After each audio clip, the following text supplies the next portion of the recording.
What's up, everybody? Welcome back to the neighborhood, and thanks for spending part of your day with us today. This episode is something we call the Neighborhood Watch.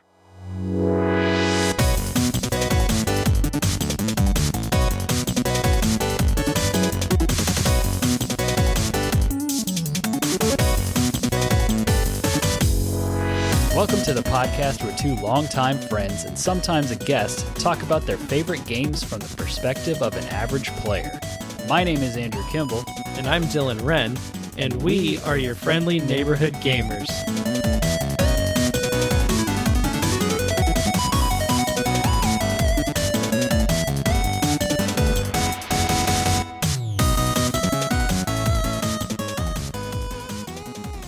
If this is your first time listening, the Neighborhood Watch is an episode format we do once a month where we can talk about all of the games we're playing that probably won't get their own dedicated deep dive, but we still wanted to give them some time in the spotlight. Dylan, welcome back to the show. How you feeling? Much better compared to what I was feeling like the past couple of weekends. Still a little congested. I'll try to cough away from the mic. Thanks. Make my job a little easier. I don't know. I don't know if it's better to cough into the mic so you've got a huge spike on my track or Yeah. But yeah, no, it'll hopefully be pretty low key and chill because most of the congestion is gone at this point. Good. Yeah. Glad to have you back. Yes. We've had some Xbox drama in the gaming community and the internet, and it seems like an interesting topic to kind of talk about for a little bit before we get into our list of games that we've been playing. So what are your thoughts on, I guess maybe give us an overview of what I'm referring to and then how you feel about it. So I don't know exactly how it started. I think there were some rumors or some ideas of like maybe some like insider stuff that was kind of rumored or leaked or something about like, hey, some Xbox games may be coming to PlayStation and other consoles.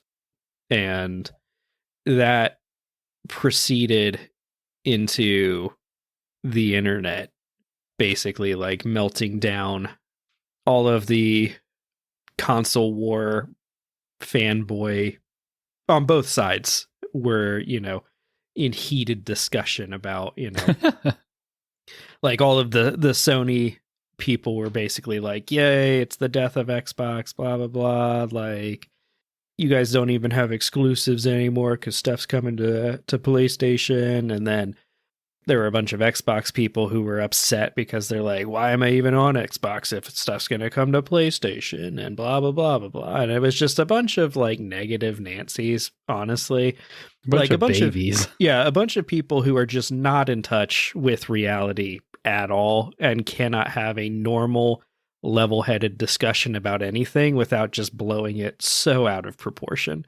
But that's the internet, And so there were, like, I think these rumors happened, and then Xbox kind of made a statement that was like, hey, tune in on, I guess they do like a weekly podcast. And so they were like, hey, tune into this weekly podcast and we're going to talk about the future of Xbox or whatever. And so they just kind of like threw that out there and then let the internet stew on it for like a week, which is never a good strategy, honestly. Yeah, kind of stoke the flames. Yeah. And so there was a week of like, people saying this is the Xbox apocalypse. And then it, like, they had it, and it was, to me and to many people, it was just kind of like, oh, okay, so like nothing then. So the big thing, they did confirm that yes, there will be some stuff that was Xbox exclusive that is now coming to PlayStation. But it's not like Halo or Gears of War or like any of their big, like not even Starfield. Like none of that is coming to PlayStation at this time. I don't think they even really announced what games, but basically the speculation is it's going to be Sea of Thieves, which we will talk about later. Yeah, they just said it was 4 games. Yeah. And so I think there were some insider reports. I think I'm reading The Verge reported that it's going to be Sea of Thieves and Grounded, which are like kind of community-driven online games. Mm-hmm. And then Hi-Fi Rush and Pentiment, which Hi-Fi Rush, great, smaller title. Pentiment, I've heard very good things about. I think that's Hi-Fi Rush is Bethesda and Pentiment is Obsidian. Yes. And so, but like smaller, Passion if Microsoft, projects. yeah, like if they didn't own them, they'd basically be indie games almost, Right. And so, I mean, I'm stoked that more people are going to get to play these games, I think that's cool. I personally don't view this part as like, oh my goodness, like what is even the point of having an Xbox if Sea of Thieves and Grounded is going to be on PlayStation as well? I don't know. Right. Like at least this part of it, what are you thinking about, oh no, some games may wind up on other systems eventually? I mean, I say good because maybe there will be a future where I don't have to buy all 3 consoles. Maybe I can just buy 2, which I'm sure PC players are sitting over there just like, ha ha ha, we've been doing that for years. But I feel like this story just goes to like show or reiterate more about the hardcore gaming community just not having any real problems to worry about and like making problems for themselves, because ultimately, if this hadn't kind of like been rumors before, and if Xbox hadn't like stoked the fire with their little stay tuned for next week, all will be revealed kind of tweet, then this would have like 7 people would have heard about this. Yeah. It's not a big deal. It's just something that like the console warriors decided, which I can't believe in 2024 we're still talking about like console wars when it feels like smoking, where back in the day, back when video games were like in the 90s and they were creating targeted ads against each other, or when they were creating ads talking about how like playing video games is the second best thing you can do with your hands or whatever, like those kind of jokes were happening, that like the console wars made sense, but like that was back when smoking was cool. But now we all kind of collectively know that smoking is bad for you. Yeah. And we all kind of collectively know that the console war thing is stupid, but there's still like this group online that just can't let it go. Yeah. Yeah. Like I get it from like a little bit of the sort of like, I spent a lot of money, and so I need to feel good about like the fact that I spent a lot of money on this console, and so I need to believe that the other console is objectively worse, and I need to feel validated for I made the right choice. That getting a PS5 was better than getting an Xbox or vice versa. But to me, it's always seemed very like bizarre. Like, okay, so you're tying it, like you're basically championing the like this mega corporation that's just trying to sell you things. Like it's working, obviously, but I'm just kind of like, they're not on your side. Like Xbox is not on our side. PlayStation is not on our side. Nintendo is maybe the closest one you could kind of argue is on the side of gamers. But even then, it's like, their stuff never goes on sale. I was gonna say they make fun toys, and like have that kind of like, I guess they're the truest about the fact that what we're doing is just making fun toys, but they also are the ones that are like, hey, you like those Mario games? You better buy them in this 3-month window, because then we're gonna get rid of them. Exactly. And so it's like, don't, like, it's a corporation. Like, they're not on your side. They're like, don't join the console wars for them, And obviously I get that like exclusives suck, and they kind of bring out the worst in people, because I would love to see just the numbers on the people that are upset that like Hi-Fi Rush is coming to PlayStation. How many of them actually played Hi-Fi Rush? How many of you were actually playing Sea of Thieves? Or did you just like saying, well, you guys can't play Sea of Thieves because it's only on Xbox? Like, and like we had a discussion in our Discord about it too, of just kind of like, it seems to us that Xbox's whole strategy is just they want to try to like bring people into the gaming their ecosystem, their like Xbox Game Pass, and with like their rumored like streaming sticks and apps and stuff, like that's just getting closer and closer and closer. Like, and so if they can get you hooked on Sea of Thieves, and then you find out, oh well, Sea of Thieves is on Game Pass, I liked it, maybe I'll subscribe to Game Pass on my, you know, Samsung TV, like they've won. Congratulations. Or if you have, you know, PC Game Pass, like that's really all they want. Mm-hmm. Yeah, they want to be a platform, and they want you to be in that platform, just similarly to their phones and their operating systems and everything that's Microsoft. Like they just want to kind of bring Xbox into that as well. They want to be like everywhere that they can be and easily accessible. They want to be like your go-to gaming platform, not necessarily your favorite console. Yeah, exactly. And so that was some of the other stuff that kind of came out in this little press conference-y thing. Yeah, I was looking at this article and I saw something about a handheld potentially. Yeah, so there's like rumors that they've got a handheld eventually coming out, which it's kind of designed to be like a competitor to the Steam Deck, to the Switch, which to me makes a lot of sense. Like, like essentially it's just going to be like a Steam Deck that instead of launching Steam when you open it, launches Game Pass, you know, like, which to me, total sense. Like, why wouldn't you jump in there? You know, they've also they've made the statement that like, we're going to continue to develop Xbox hardware. So like, that was the other rumor that was circulating of like, they're not even going to make another Xbox. This is the last one.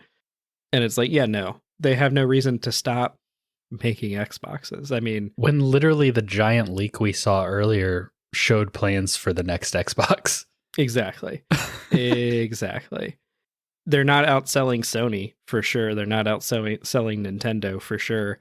But also, it's not like they're not selling Xboxes. Like, they may scale back production. They may, you know, especially of maybe some of the more like, if they launch another like Xbox Series X S type of split, maybe they'll scale back how many X's they're making versus S's or something like that.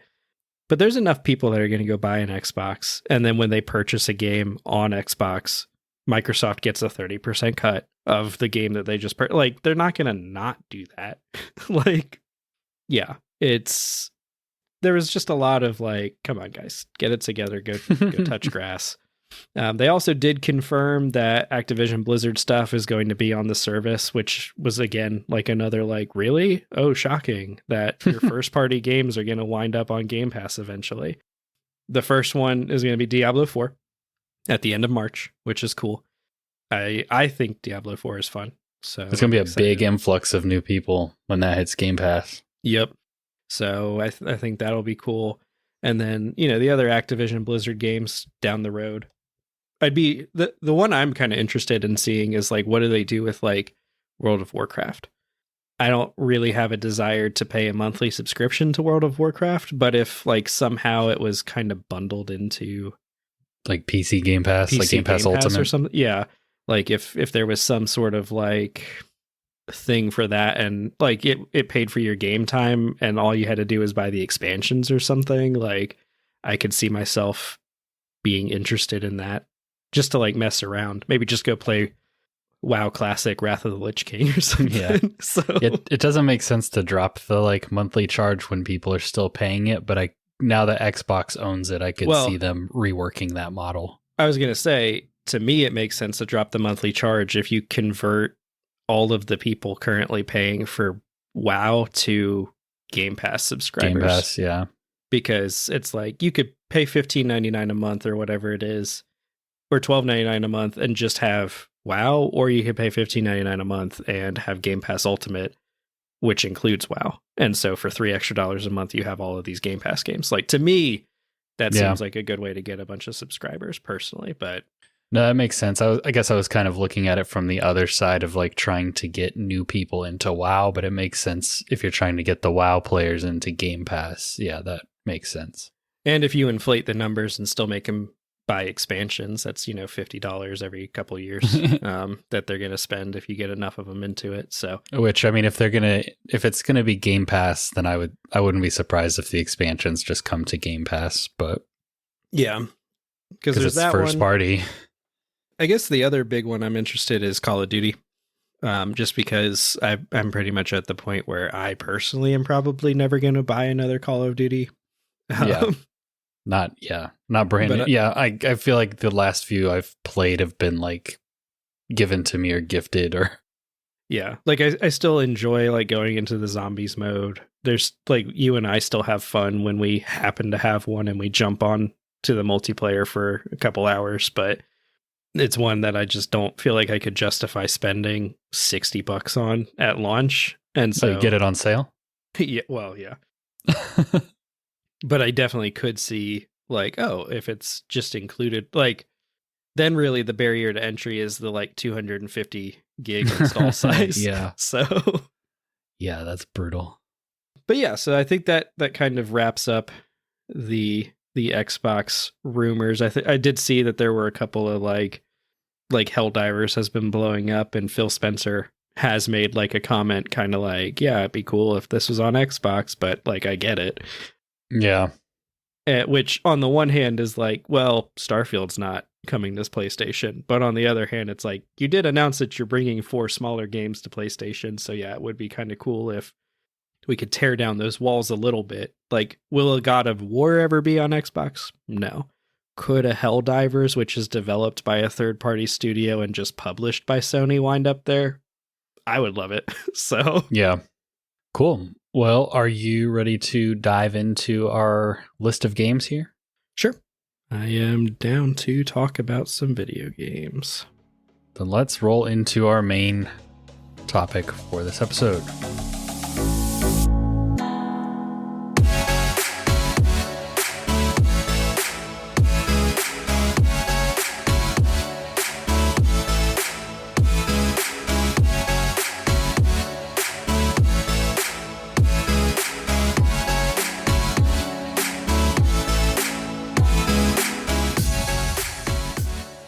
What we do here, we talk about video games and the surrounding things that come with them.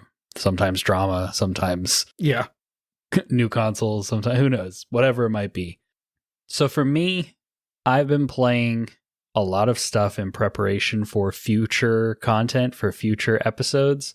So like there's a couple that I'll probably dive into here on this episode, but we may be leaning on your list a little bit more here. Yeah. I think where I'll kick us off is, since last week's episode, I have rolled credits on Final Fantasy VII Remake. I've finished my replay. I was much better equipped for the end game of that game, which was something I mentioned on that episode that I was curious to see, like, the points where it got really difficult for me the first time around because I wasn't sinking into the like combat system and stuff as much. I was curious to see how I would do with them this time around. And yeah, I didn't die at all in the final boss. I didn't, there's like a second motorcycle section towards the end of the game that I thought was kind of BS because you're just doing the motorcycle combat, so there's nothing other than just doing the fight how you're like correctly and not getting hit. There's no real room for like creativity or experimentation or anything like that, so that one doesn't really count.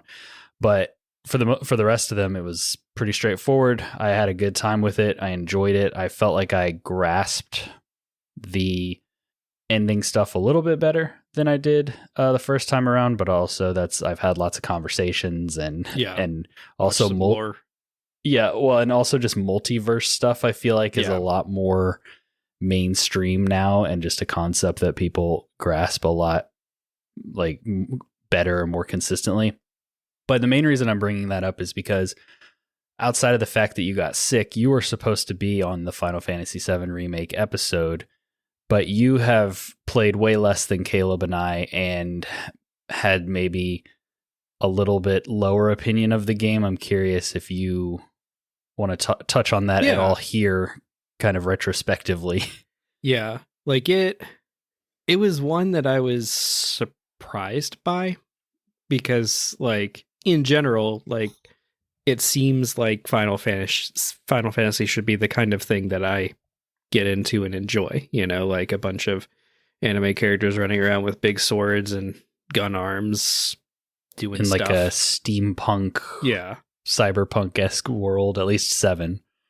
Yeah, and so like that seems cool to me, but I was trying to play it and just could not get into it. And I feel like I ran into this issue with like Final Fantasy 15, which is the one with the guys in the cars. Yeah, that's one that came to Xbox. Okay. And I don't feel like I could get into that one either. And I don't know if it's just like it starts, because like Final Fantasy 7, I don't feel like started slow. Final Fantasy 15 definitely was kind of like, yeah, we're in the desert and our car is at this car stop and we're, you know, like, yeah, it definitely felt like it started slow. But it was one of those things too, where it was just like, there were so many like systems in Final Fantasy 7 that I was just like, I don't know if I just wasn't in the mood to learn them or what, but it was just kind of like, I don't know, it felt very fiddly and not streamlined to me personally. Even just like the combat system I wasn't in love with. Like, I don't necessarily think I would have wanted like a turn-based combat system just because like that can take a long time. But it didn't feel like I was fighting the first like scorpion robot boss thing that you would fight at like the end of the demo. So if you want to know what I'm talking about, just go play the demo if you've not played Final Fantasy 7. And it was, I don't know, I just felt like it was tedious on my end, where it was just kind of like, okay, it's kind like this is sort of actiony, right? Because I'm supposed to run in there and like hit it with my sword a bunch, but it feels like that it's got that Borderlands or like that Division sort of issue where it's just kind of like I'm dumping a bunch of bullets into this and it doesn't, like, the feedback that I am getting is not good because I don't feel like I'm actually really doing damage to it. And then like the dodge didn't feel weird, like it felt weird to me, and I don't know that I was using it correctly. Yeah, you're better off. Something I learned the second time around is you're better off blocking in that game, which is something that I didn't do as much the first time I played it because I was used to playing Souls games and stuff. I do think that those early fights can maybe show you the potential of the combat system, but they are a lot more brute force because you only have like a couple special moves. You only have like 1 or 2 materia. Like you only have 2 party members. So it is kind of like that classic cliche of just give it, if you give it time, but also if it's just not what you're in the mood to like sink into, because that's what I said in the episode was just like the combat is the heart and soul of that game, and you can get really deep into it and really like fall in love with it, and it is, I think, really cool and unique. But if you do what I did the first time I played through the game and just kind of try to brute force and kind of ignore like a lot of the materia stuff and the systems that's there and the depth, then the combat can feel really tedious and punishing because brute force doesn't really work very well in that game. Yeah. And that was definitely kind of the impression I was left with, where I was like, okay, I got through the first part, I got out of like the sewers or whatever, and was kind of starting to wander around the world, and I was like, okay, I see the potential that this game has, but now I'm at the point where I'm just like, I'm not being sucked in to this like 40-hour experience, and I'm just, it's one that I can see myself going back to, maybe I'll catch the hype when Rebirth comes out and I'll be like, yeah, I should like check that back out or whatever.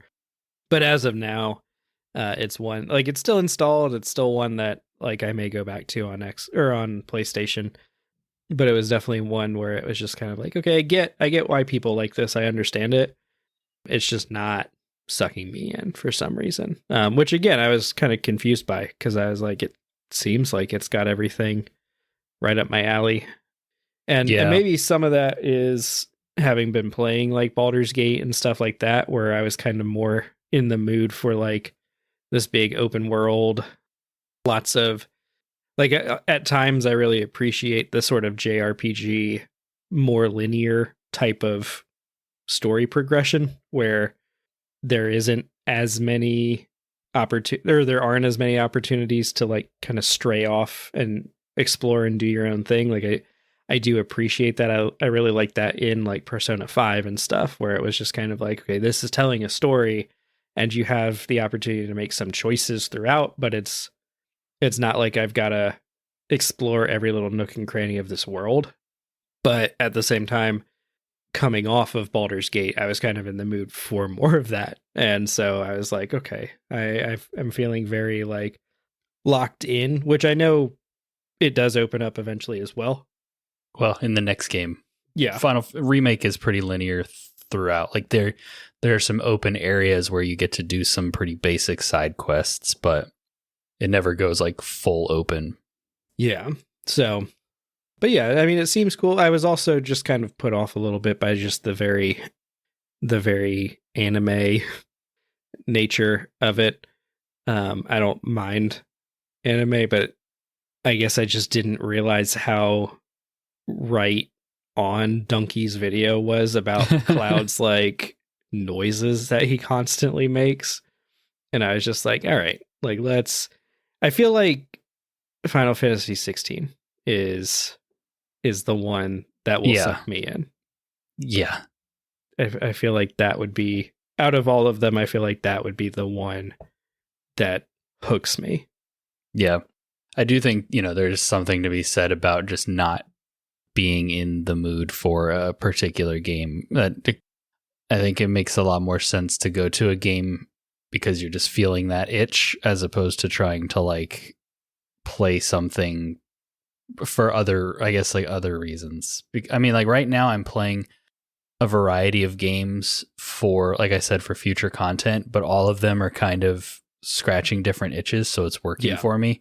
I'd say there is one that I've played the least so far, but because it's a very particular kind of game that you have to be in a very particular kind of mood. But yeah, there's definitely something about when that itch hits you, like you said, if the hype for Rebirth does happen to put you in the mood to be like, let me check that out, it might be a completely, like if you do want to like really spend the time to get nerdy about the combat system, I think that's the main thing in 7 Remake that will make or break it. Because something I talked about and something that always comes up with this game is, like you said, all the like anime moans and grunts and stuff, and I think it is distracting in Remake, but I can look past it because I enjoy the combat and the gameplay and the characters outside of that a lot. And so, it is something I hope that they tone back on in Rebirth. So we'll see what happens there. Yeah, because I'm kind of hoping I have sort of that moment I did with like Breath of the Wild, where like I didn't play Breath of the Wild for like 5 years, 6 years. But then Tears of the Kingdom came out and I was kind of like, well, I own Breath of the Wild and I've never beaten it, so like let me play that instead. And I finished it. So I'm kind of hoping that maybe Final Fantasy Rebirth is like that, where, because it comes out like what, this week, next week, I think. This? Well, yeah, it'll be this week when the episode releases, I believe, but next week as of recording this, yeah. So if I start seeing a bunch of like videos on social media and you start playing it and you're like, oh, this is so good, and I see conversations in our Discord about how fun it is, then I can definitely see myself hitting that point where I'm kind of like, yeah, like maybe I'll check out Remake again. Because I do think too, like I'm still like in the middle of Baldur's Gate 3. And so part of it too is like, I don't know that I want to, because it's so big, man. There was a part of me that was like, I don't know that I want to like try to commit to another sprawling epic game right now, Yeah. Like Hellblade is one that I can see myself playing, because we'll both be playing that for future content, because it is a smaller, tighter, more unique experience versus, like Final Fantasy Remake, where it's like, hey, this is like 40 hours minimum to get through the story, more if you want to do the side quests, and there's a bunch of systems and lore and stuff that you have to learn, versus Hellblade, which is like, we are telling you a story, it'll be over in 6 hours, and enjoy the sort of weirdness that we play with the like binaural audio or whatever. Like that's kind of our gimmick. So yeah. Well, I'm curious because every time I would hop on Xbox there for a lot of this month, I feel like, and I would see you online, I'd look over at what you were playing. It would say Sea of Thieves, which is a game I know you've talked about and a game I know you have played. I've hopped in like once with you, I think. And I would look and I wouldn't see your sister online playing with you. I wouldn't see anybody else, at least on my side of like our mutual friends online, also playing Sea of Thieves. So why are you playing Sea of Thieves, and are you playing it by yourself? Yes. So I am playing Sea of Thieves by myself. I enjoy that. It scratches that, like, I just kind of want a chill out, sort of veg out exploration game that I'm not really having to like think a whole lot about. And Sea of Thieves is a great one for that. It's been a while since I've played it. I think the last time we played it was right around when like all of the Pirates of the Caribbean stuff came out. And so I think that would have been maybe like a couple years ago. Yeah. And so I hadn't played in a while. I had been seeing like some articles about like they just had like a new season start because they do like seasonal stuff. And it was kind of like all of these improvements, all of these things. They've made a lot of changes to make it nicer to play, like sort of streamline it. And also, like if you do want to play solo, they've made it so that it's much less of a hassle to do so. So, like, number one, they've added, like, I think since we've played, like, because I don't remember it being an option when we played, they've added like a dedicated PvP area. And so, like, it's like a match made, like, you load into this area to do PvP on like one of two sides. So a lot of the people that are just in the game for the PvP are doing that now, instead of prowling the seas trying to just kill people. Yeah. So there's that. They've also added in a safer seas mode, which is like if you do want to just play solo, there is not a there's no PvP enabled at all in that mode. They do limit like you don't earn quite I think it reduces the amount of that your loot is worth. Like a risk reward thing to still try to incentivize people to go into the PvP area and play there. Yeah, it makes sense. And then there's also like you can captain ships now. I don't remember if that was a thing back when we played or not, but you can't use like a captained ship, so you just always use like just a generic regular ship, which really to me doesn't matter, but it's kind of, again, that risk reward. Like you earn things by like doing stuff with your captain's ship. And so if you could just do it in a safe way, some of those like titles and cosmetics might not mean as much or something. But to me, it was still like I really haven't played too much in the safer seas mode because in, like the couple of weeks that I was super into it and playing it, I really didn't run into a whole lot of people being jerks on Sea of Thieves, like now, and granted, like it's a pirate game that has PvP enabled. So like if you're sailing around and somebody comes up and sinks your ship and steals your loot, like that's part of the game. So I'm not saying like those people are jerks, like for playing the game a possible way that you can. Right. But like I really haven't run into a whole lot of like PvP stuff. Like I've run into other players a few times. A couple of times I've gotten sank and like my stuff stolen. But for the most part, it's like somebody will be like, hey, I'm just, trying to do a little quest over here. I'll leave you alone if you leave me alone. Or, people who are like, oh, let's work together and stuff. And so both are like a majority of the people I've run into have been very nice and pleasant to be around. Weird. They've also streamlined it a lot. So like instead of having to sail to like where your mission starts, you can just sort of teleport there, which is nice. They've also made it so that you don't have to go back to a port to like re-up your quests and missions and stuff. You can just do it directly from your ship. And I think they've just added a whole lot of like other missions and stuff throughout. I've been enjoying kind of like there's one where you get like a sort of Jack Sparrow compass that just sort of like it points towards like a thing and not a direction. Like it's not like just always points north. It's like it's pointing towards a specific thing.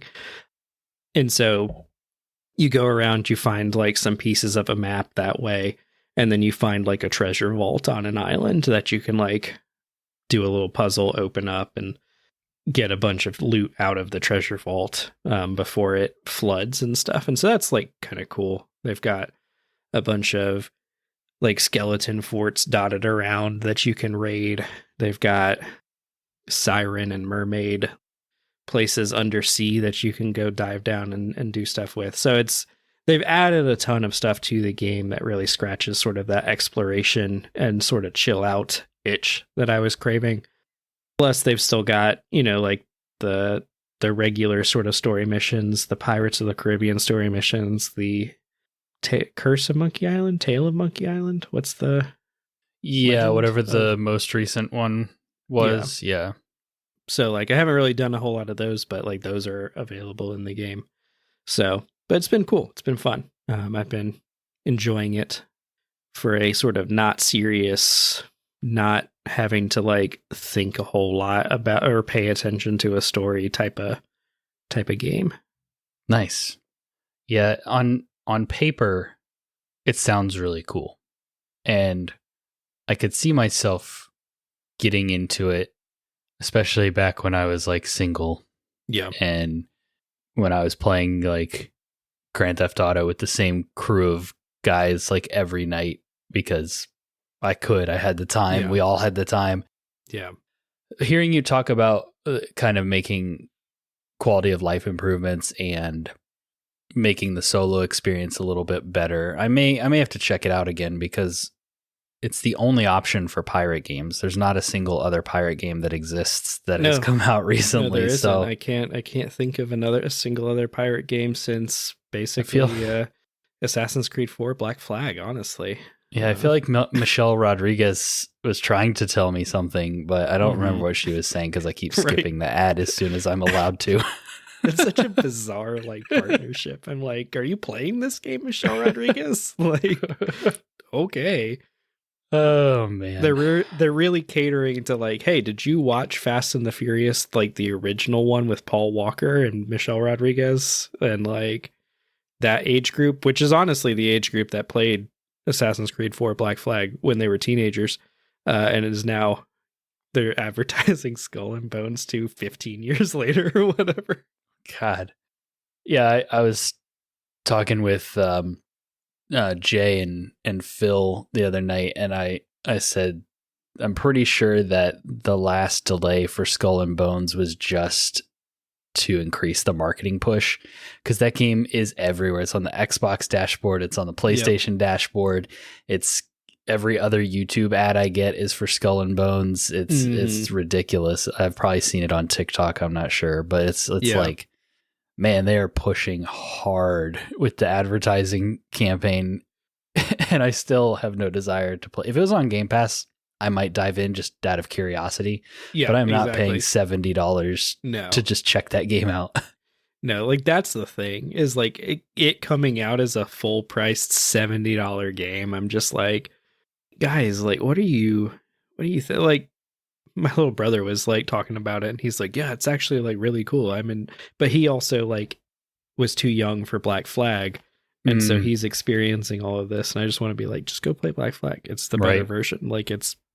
Yeah. People in the reviews and stuff on Xbox, which is a terrible barometer for general consensus. But a lot of them were like, this game's cool. Wish you could get off the ship though. And I'm like, they made that game. They made that game like, like years ago. Like it like I'm honestly more interested in Skull and Bones just as like kind of like an anthropological, like I just want to see what this game is. Like I'm just more interested in like, you really spent like 15 years making this. Interesting. Yeah, it's crazy. And hey, Ubisoft, you guys started this game when games only costed $60, so you should honor that. Should be grandfathered in. Oh man, exactly. But yeah, I 100% agree. Of like, when this winds up on Game Pass before the end of the year, like I'll check it out. But I'm not. I can't even like. Maybe one of those crazy like Ubisoft deals where it's like the Game of the Year edition with all the DLC and a bunch of cosmetics for like $15 a year from now. Maybe I'll check that out. But I've done those for like Far Cry's and Watch Dogs 3, and I still haven't played those games. So exactly, I still might wait. I was gonna say Ubisoft has a pretty good track record of coming to Game Pass. Like Far Cry 6, 7. What's the one with Esposito? 6. Yeah. That one came to Game Pass recently, a couple months ago. Yeah. Most of the Assassin's Creeds have been on Game Pass at one point or the other. I think the new trilogy is there now. Mm-hmm. And so it's like, this will pop up on Game Pass pretty soon. But in the meantime, there's Sea of Thieves, so I may check it out. It always is one of those that I'm like, I should hop into that and see if it gets me. But yeah, it's really one where it's like, what are you looking for in a game? Like if you're looking for just like getting to sail around a world and like solve some puzzles to find buried treasure and stuff, like I think it's great. If you're looking to get into it for like the combat, it's not super great. But if you're also looking to get into it for like the ship combat's kind of cool, but the like sword fighting or whatever and stuff is pretty awful. Or if you're looking to get into it with like friends, I think it's pretty fun. If you're looking to get into it solo, you just need to be going into like, I like to explore and solve puzzles, find some buried treasure. Like that's the part that's really fun, in my opinion. Back in the early days of online gaming, before I had really discovered World of Warcraft, there was a Pirates of the Caribbean MMO, and that is the itch that I am trying to scratch. That is the nostalgia I'm trying to recapture. Yeah, because that was such a magical experience for like, I don't know how old I was, like 11, 12-year-old me playing that game on a family PC. Yeah. Like, would it hold up now? Probably not. No, I'm sure it would not. My memory of it is awesome. Like that version would hold up today. And just for the time and place and being like on the cutting edge of like online gaming and MMOs, it was so incredible to be a pirate, squad up with random people that you just like became friends with in that moment and then never saw them again once you disconnected and just go do like a thing. Yeah, it was so cool. And then it was Disney, so like they would filter out all your bad language and stuff. And so it was that's the nostalgia I'm chasing that I would probably not find in Sea of Thieves. And that was the pirate heyday as well, where it was like they had not released the last few Pirates of the Caribbean movies. So well, shifting gears a little bit, the only other game that I've really been playing besides Marvel Snap somewhat consistently is actually Super Smash Brothers Ultimate. Interesting. I know that's still like a newer game. Well, but it is still the most recent Super Smash. Yes, but that's accurate. But yeah, it does seem like such like an old game now. But yeah, because at this point we're how many years past like when the final DLC was even released, although they just updated it recently with some new event and new stickers and stuff. Like they're still putting little things like that in there. But at my new job, I have a coworker who invited me to play some Smash with him and one of his friends online, which I was like, I'm looking for an excuse. I like Super Smash Brothers, but it's not a game I'm going to play by myself, so I don't play it that often. So I got online and was really struggling with the latency because Nintendo, man, it could be such a thriving online community if the delay wasn't there. And then I was rusty and way out of my league with these guys, but it was fun. It was a good time. And what it led to was my oldest daughter was watching me play that night. And so she said, well, tomorrow, can I try that game? And I was like, sure, we can play. So then we got on and we played with items and everything else, like, you know, like God intended, the party game version of it. And we played a few like free-for-alls with a couple computer players, and then we teamed up, her and I, against 2 like level 3 or something like computer players. And every night since, she's asked me if once her sister goes to bed, if we can play it again. So we've pretty much played for like 30 minutes or so almost every night for the last week. I think there have been a few that we've had to miss for whatever reason, but she's every day she's at. So tonight after the baby goes to bed, can we play Super Smash Brothers? Or she'll just call it Smash Brothers. Yeah. And I'm like, yeah, that's fine. We can play that. And the scales haven't tipped yet. Yeah. Where like she could. Well, she's handicapped right now, right? Yeah. So she has a broken finger, first of all. But it's her pinky. So she still has her 3 good gaming fingers. Yep. But it was funny. I think it was Valentine's night. My wife played with us.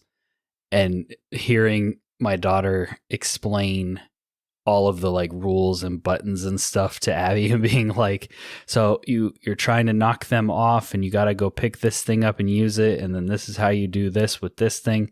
I'm like, wow, she's really catching on quick. And eventually, if she keeps playing this, the scales are going to tip in her favor against mine. And she'll just be wave dashing and, you know, picking all the meta characters and just like handing your ass to you. Yeah. Right now she's picking all the like princesses and whatever else. She picked Bayonetta because I played Bayonetta for one game, and she was like, she has guns in her shoes, and I was like, yes, she does. She's like, that's silly. I'm like, yes, it is. And so then she wanted to play as Bayonetta. But yeah, it's been fun. It's been a fun excuse and reason to go back to that game, because like I said, I like it, but other than having the right group of people over at my house to play for a little while, I just don't really play it that often, because online is technically works, but it's definitely not the best way to play it. And then it's like, usually if it's just like our group of friends hanging out, Smash Brothers is going to be way down on the list of things that most of those people want to do in an evening. So yeah, like the ideal for Smash Bros is that you can have more than 4 players, right? Like it can be up to 8. Yeah, the last couple have allowed, which is full on chaos having that many people. Yeah. So like that part of it is nice, but for the most part, it's like, we'd rather play like Mario Party and like take turns, or we'd rather play Mario Kart or Jackbox, like something else, something more casual. And it's tough too, because like there's such a like skill difference, you know, like with Mario Kart and stuff. Like if you're good at Mario Kart, you're still probably gonna win, but there's enough like randomness to it that like people that aren't as good don't feel like they're just losing. Yeah. Mario Party is literally just random. Yeah. And then, but like Smash, it's like, if you're good, you're probably going to win. And if you're bad, you're probably going to lose. And there are items to make it a little bit more random. But if you're good, you can dodge those items, or you can like counter them, versus Mario Kart, where it's just like, I can't deal with this blue shell. Like, yeah, exactly. I'm in first and I'm being punished for it. So yeah, there's definitely like a skill gap in Smash Bros that even the randomness of the items can't negate. That's why for playing with my daughter, I have like a custom match set up where it's like 2.5 minutes, no lives, all the items except for the Smash Ball. I have it set to where you like build up your super as you play. And then that way, even if, you know, she's doing poorly, she's still in the match until the time is up, and she's not ever just sitting waiting for it to end because she ran out of lives. That makes me want to like dig out my Smash Bros cart and pop it into my Switch. Yeah, it's a fun game. Play it for like an hour and then be like, this isn't as fun without other people. Exactly. Once you, like for me, when I played it at launch, it was like once I unlocked all the characters and had gone through like the story mode or whatever, it kind of lost its shine a little bit. There is still the second DLC pack that I haven't gotten, so I don't have like Sora and Sephiroth and Minecraft Steve, I think, was in that pack. So there's like a handful of characters. I have Banjo. Okay. He was in the first pack, yeah. Okay, I wasn't sure where that was. Yeah, I have Joker, Banjo, Hero, Byleth, and I feel like there's Terry, maybe. There's like one other that was in that first pack. I have that pack. It's the second one that I don't have, but yeah.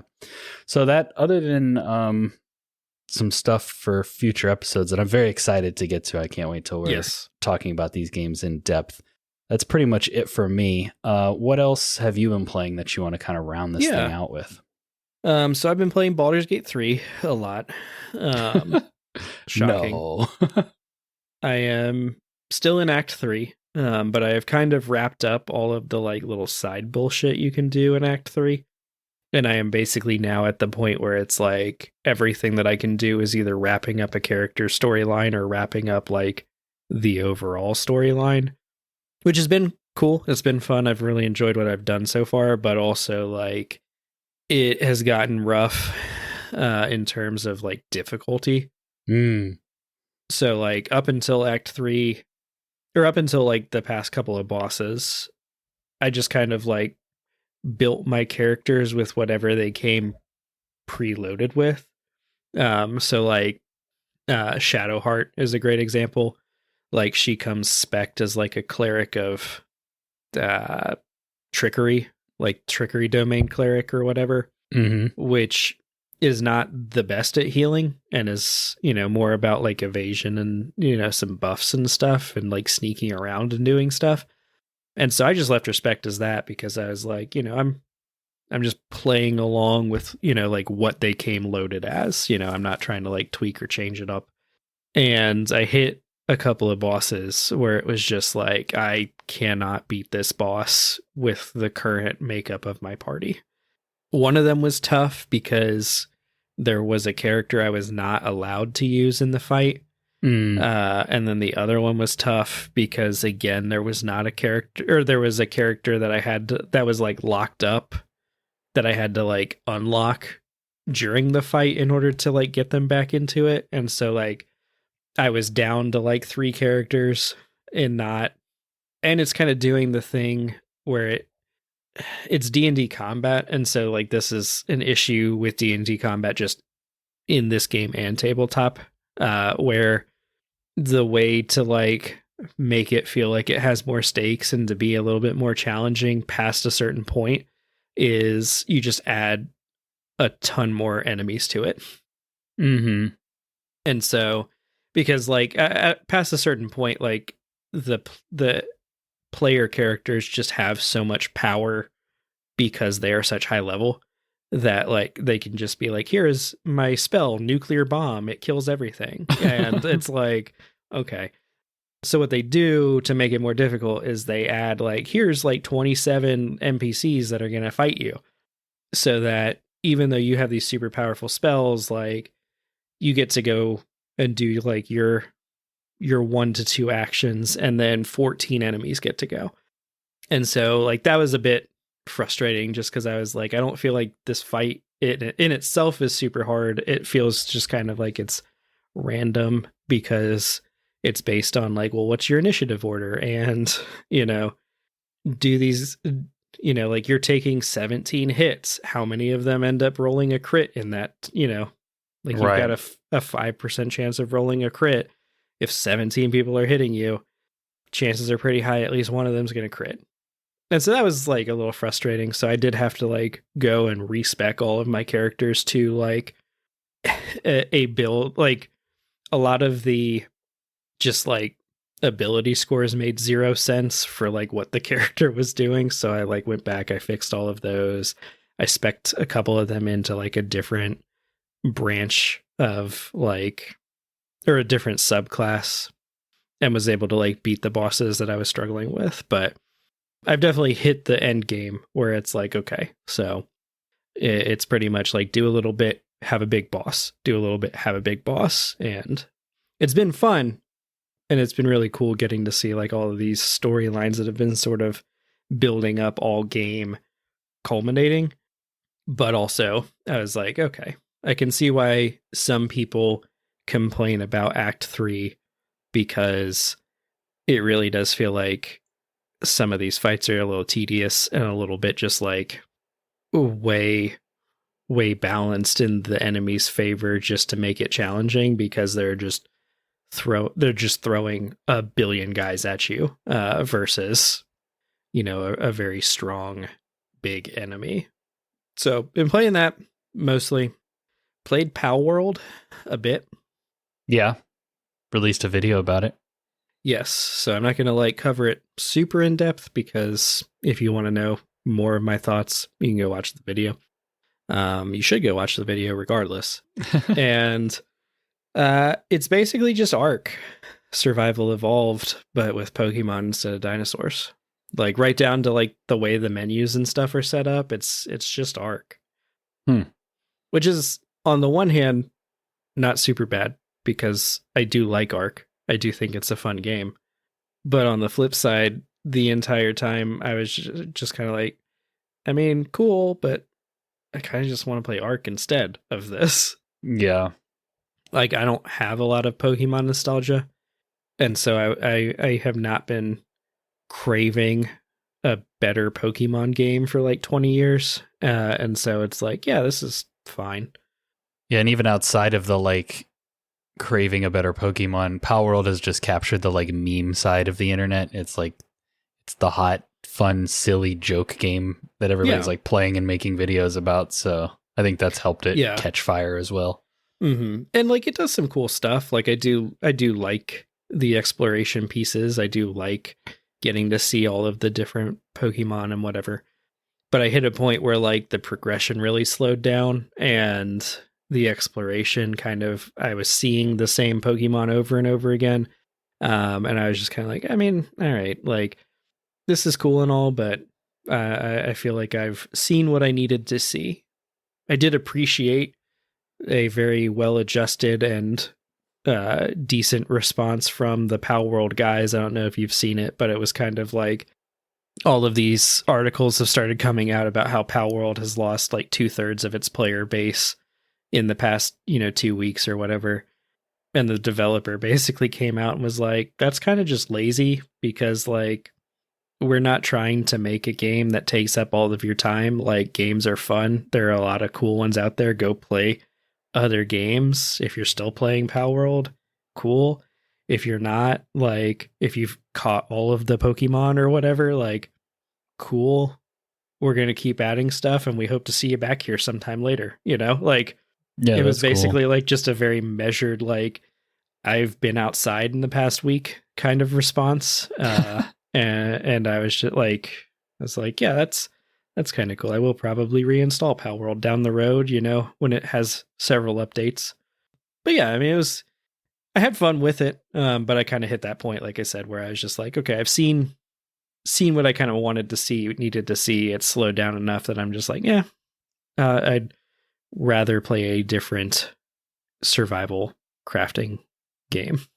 So speaking of like crafting and management, this game is not one-to-one to like Power World or any of those other kind of like survival games like Ark. But I did see recently that Cult of the Lamb has put out like some pretty major, well, they have the like procreation thing. Yeah. But they've also put out like just some major additions and tweaks and quality of life things to the game, and there's like a whole new weapon that you can find in your runs and stuff, and I'm pretty sure it's all free. Like if you own the game, you have it all. So I saw that and I was like, I might hop back into that on the Switch just as like a little side thing that I do when the TV's occupied or something. Yeah it's definitely one that I've kind of been seeing feeling the itch to like go back and play again recently. Yeah. Just because I was like, that was a fun game. I enjoyed it. It wasn't like super long, and they've added enough that I feel like if I replayed it, it would be a different experience. It'll be rewarding. Yeah. It feels like they've added enough stuff, and it's all, you can access all of it if you have the game, that it's like, I feel like I would get more out of a replay than if I was just doing it because I enjoyed the game, which I do. Yeah. I'll do that for a lot of games that I like, but with this, it's like, oh, there's new stuff to experience here. Exactly. And just like the fact that you could choose like kind of a different route almost of like, last time I went the more like, I'm not an evil cult sort of route. And it's like playing it this time. It's like, yeah, I could sacrifice followers sort of route, So I could see myself doing a more like evil run through of Cult of the Lamb almost, Yeah. But that is a good one. Yeah, it was just something that I thought about, and I was like, I might as well mention that. But yeah, is there anything else that you have been playing that you want to shout out? I'll shout out Oxygen Not Included. It's I've never heard of that. I don't think it's a PC game. Okay, it's made by the same studio that does Don't Starve and Don't Starve Together. Okay, so it's got kind of that like art style, and it's kind of like almost a space RimWorld type of thing. Okay. Is it new from them, or was it like something they did before the Don't Starve games? I think it's decently old. Okay. I think it might have come out after Don't Starve, but Don't Starve's kind of an older game too at this point.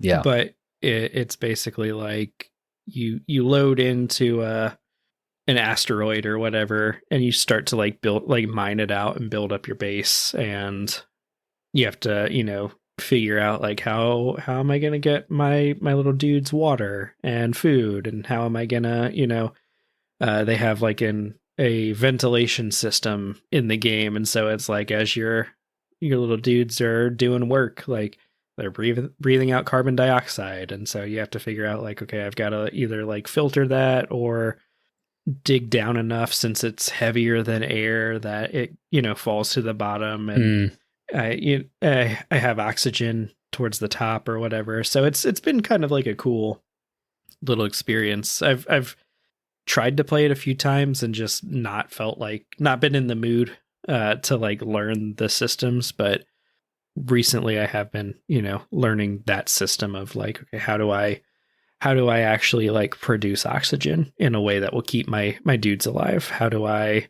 mine things out? What am I looking for? What do I need to research and build to, like, how can I vent all of this carbon dioxide out of my base and into space or whatever? So it's been fun. I've been enjoying that.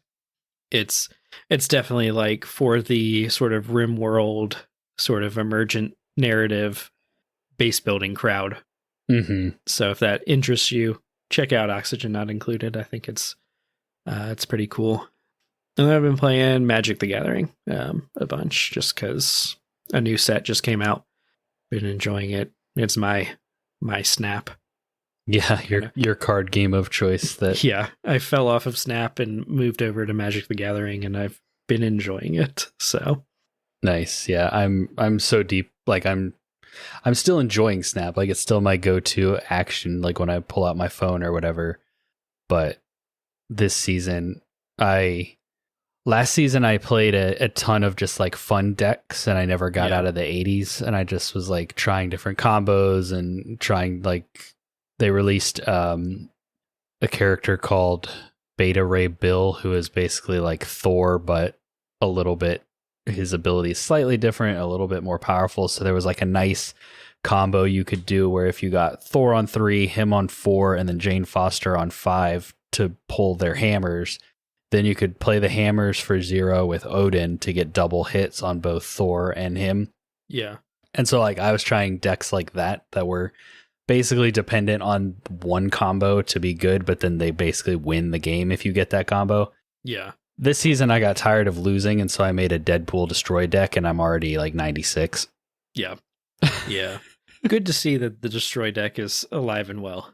Specifically the like Deadpool, it's like just play him a billion times. You play Deadpool, you double him up either with Forge early or with Hulkbuster, and then you can get him scaling like really fast, and then you have Killmongers to counter your opponent's one cards and bring death to 0, and then if you can get X-23 down on the board on and destroy her and Deadpool and try to get like a decent sized Venom up, then X-23's one additional energy that she gives you will allow you to play Null and Deadpool and probably a 0 death all on turn 6. So even if they have like a Shadow King or a Shang-Chi, it's like they can only really contest one lane and you're about to drop ridiculous power across all 3. Yep. And so it's really the only way to beat a destroyed deck like that is to run Cosmo or Armor and just kill the Deadpool early. Because if they can get the Deadpool scaling, I've had people retreat on me on like turn 3 or 4 because the Deadpool just keeps growing and they're like, I'm not sticking around for this. And I totally get it because when I play people who use this deck, it's really frustrating.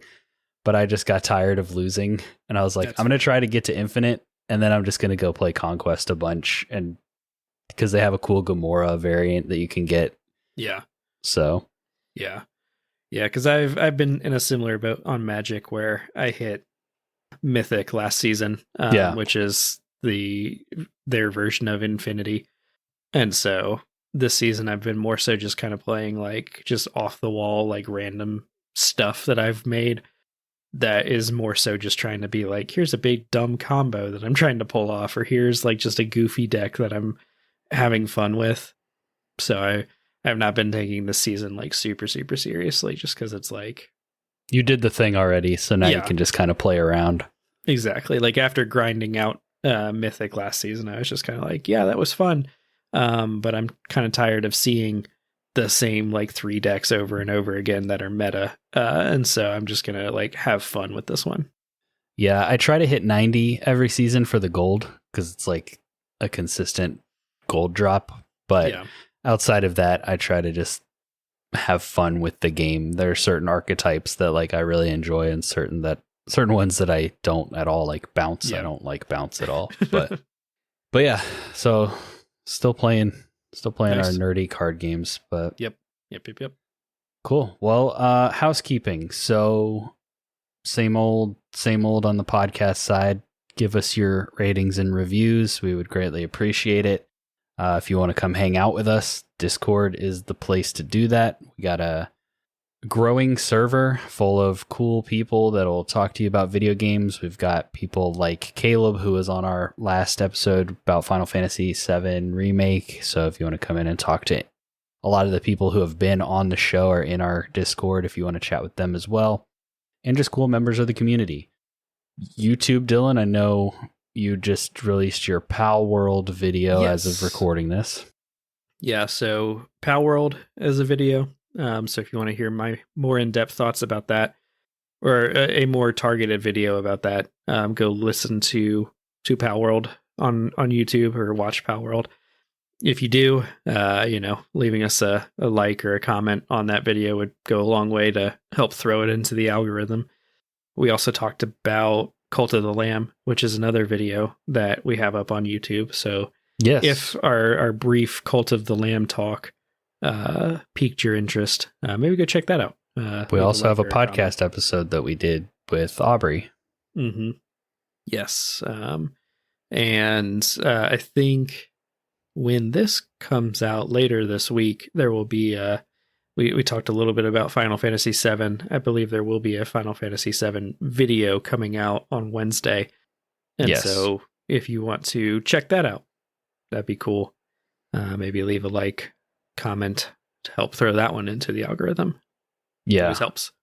I tried to frame that video with the idea in mind of, first of all, how crazy the story of how this game came to be, like give a little brief overview of the development history and then talk about how I feel about the game and then talk about whether or not it's a good jumping in place for Final Fantasy VII as a series, but also Final Fantasy as a series. So yeah, any feedback you have on that video, I would love to hear it in the comments. Cool. So that is another neighborhood watch successfully completed. It's been fun catching up and chatting about video games. I have no idea what our next episode is going to be, but I'm looking forward to it. I know, I know like scattershot what some of our future plans are, and I'm like really excited to get to those, but we have, other things in the mix as well. But until then, Thank you so much for listening to this episode. We greatly appreciate it, and we will catch you on the next one.